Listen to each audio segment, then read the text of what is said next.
Big cycling news breaking on TYT Sports right here as I do this. Developments are coming in, but the reports tonight are that Lance Armstrong will no longer fight against the charges against him that are being issued by the U.S. Anti-Doping Agency. What that means is that he will probably lose his 7 Tour de France titles. He will also be banned from racing in the future, but who cares? He retired years ago.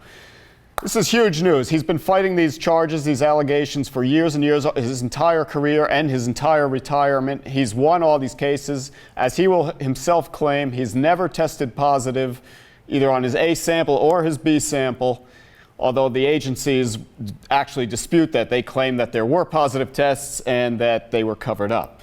Nevertheless, Armstrong claims in a statement that he issued tonight that he is not going to fight these charges anymore. He's tired of it. He's going to focus on his charities and his cancer research fund and his cancer survivor fund. So let's talk about the sport a little. If he vacates his 7 Tour de France titles, that's a huge gap of all of a sudden a bunch of other winners. Jan Ullrich of Germany, who won 1 Tour de France before Lance Armstrong dominated the scene, will get 3 more victories if Armstrong vacates his 7th, giving him a total of 4. However, Jan Ullrich is actually a convicted doper, and there's no dispute about that. So, great, Lance Armstrong doesn't get the glory, but this actual convicted doper is going to get 3 Tour de France victories, and those are not going to be taken away from him.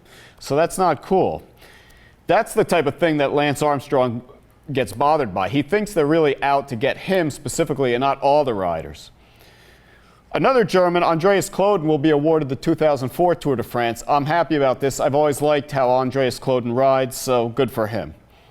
In his statement tonight, Lance Armstrong wrote something to the effect, since we're doing this quick, I don't have it in front of me, but I'll paraphrase, "I complied by the rules in place when I was racing." End of story. Guilty. If you say I complied by the rules that were in place then, I mean, that's not a denial. So, but of course, everyone knows that Lance Armstrong was using performance-enhancing drugs because in the 90s and early 2000s and way before that, everybody almost in the sport was doing it. So it's a shame because when we watch sports, I've said this on other videos, we want to believe that there's actual competition and that what we're watching, what we're getting excited about is real, and that the outcome depends on the determination and the physical prowess and the strength and the speed and the quickness and the skill and the tactics and the strategy of the actual participants.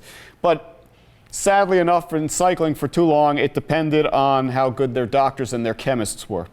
So here tonight, the news, and it's just coming out, we'll get more tomorrow and in the days ahead, but Lance Armstrong is no longer going to fight charges against him. There's also a question of why the U.S. Anti-Doping Agency gets the authority to vacate his Tour de France titles. I bet that will be up for contention. We'll see. They claim they do have that authority. He claims they don't.